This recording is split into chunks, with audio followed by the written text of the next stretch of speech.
प्रधानमंत्री नरेंद्र मोदी की साधना का आज दूसरा दिन है, जो करीब 1:30 बजे अब पूरी हो चुकी है। इससे पहले प्रधानमंत्री ने आज सुबह सूर्य पूजा की थी और इसके बाद प्रधानमंत्री ने स्वामी विवेकानंद की प्रतिमा पर पुष्प अर्पित किए।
तो ये तस्वीरें हम देख रहे हैं कन्याकुमारी की, जहां प्रधानमंत्री नरेंद्र मोदी ने स्वामी विवेकानंद की प्रतिमा पर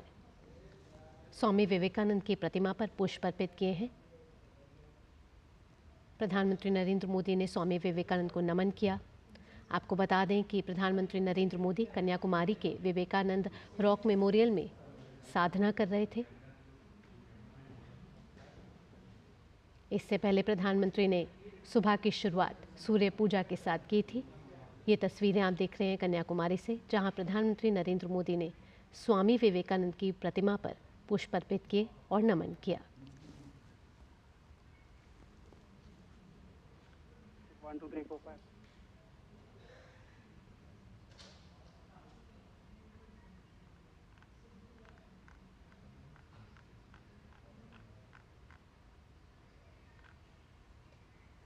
और हमारे संवाददाता सुधीर भी हमारे साथ जुड़ चुके हैं। सुधीर, आपसे जानना चाहेंगे कि प्रधानमंत्री नरेंद्र मोदी ने स्वामी विवेकानंद की प्रतिमा पर पुष्प अर्पित किए हैं, साथ ही साथ उन्हें नमन किया है। ताज़ा अपडेट क्या है?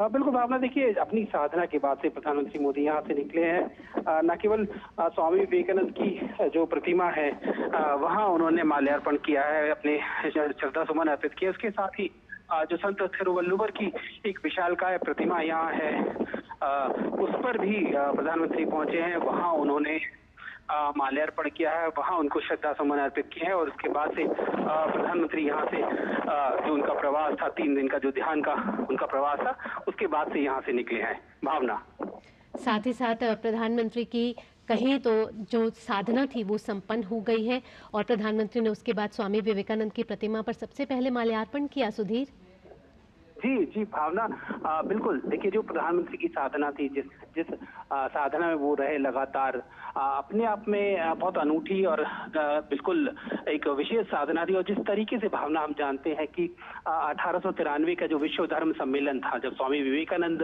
वहाँ उससे पहले ठीक इसी स्थान पर आए थे और उनके मन के अंदर जो बेचैनी थी, कैसे उनका निवारण है वो इसी स्थान पर हुआ था। यहाँ आकर उन्होंने 3 दिन तक ध्यान लगाया था, साधना की थी। और ठीक उसी तरह अगर हम देखें तो प्रधानमंत्री भी एक लंबे जो चुनाव प्रचार के बाद से ठीक यहाँ विवेकानंद रॉक पे पहुंचे, भारत का जो दक्षिणतम बिंदु है वहां पहुंचे हैं। और वहां उन्होंने 3 दिन तक जो कठोर साधना किया है, ध्यान लगाया है, जिस तरीके से लगातार भारत को लेकर वो कहते रहे हैं कि 2047 तक भारत को विकसित भारत बनाना है, किस तरीके से उसको लेकर जाना है, इसकी एक रोड मैप जो पूरे देश के सामने लगातार रखते रहे। और साधना में इन चीजों पर किस तरीके से आगे बढ़ा जाए, देश को लेकर जो समस्याएं हैं, देश को लेकर किस तरीके से उनके जो विचार हैं, उस साधना में लगातार एक 3 दिन की जो साधना, उनके अंतर मन की जो चीजें हैं उनको लेकर उन्होंने यहाँ 3 दिन की साधना की। और उसके बाद से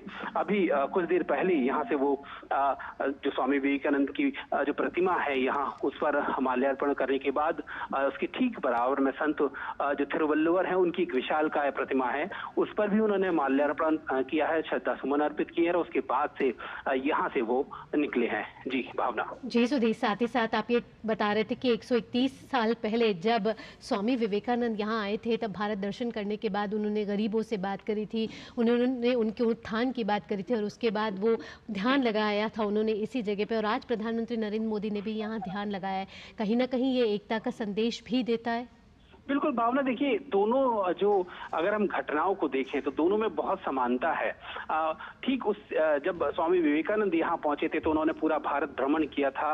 उसके बाद से जो उनके मन में विचार थे उसको लेकर वो यहाँ बैठे थे और उन्होंने 3 दिन की साधना जो यहाँ की थी, उसके बाद से उनको एक तरह से कहें कि जो बहुत उनको लाभ प्राप्त हुआ उनके ज्ञान की। और अभी की बात अगर हम करें भावना कि प्रधानमंत्री ने जो चुनाव के दौरान पूरे देश का भ्रमण किया, लगातार पूरे देश के विभिन्न हिस्सों में गए, वहां उन्होंने चीजों को देखा, समझा और उसके बाद से ठीक जो आज चुनाव का जो 7वां चरण है वो समाप्त हो रहा है, ठीक उससे पहले प्रधानमंत्री भी 3 दिन की साधना के लिए यहाँ बैठे। तो कई मायनों में ये खास है, बहुत समानता है इसमें कि स्वामी विवेकानंद ने पूरे देश की समस्याओं को देखा, पूरे देश के लोगों से बातचीत की, पूरे देश को जाना और ठीक उसी तरह से प्रधानमंत्री मोदी ने भी पूरे देश में चुनावी प्रचार के दौरान पूरे देश को समझा, जाना, पूरे देश से बातचीत की, लोगों से मिले, लोगों की समस्याओं को जाना और खासतौर पर उन्होंने लोगों से आह्वान भी किया कि अपनी शक्ति को पहचाने, हमारे अंदर क्या खासियतें हैं वो भी पहचानी। और उसके बाद से वो यहाँ जो ध्यान साधना के लिए आए हैं,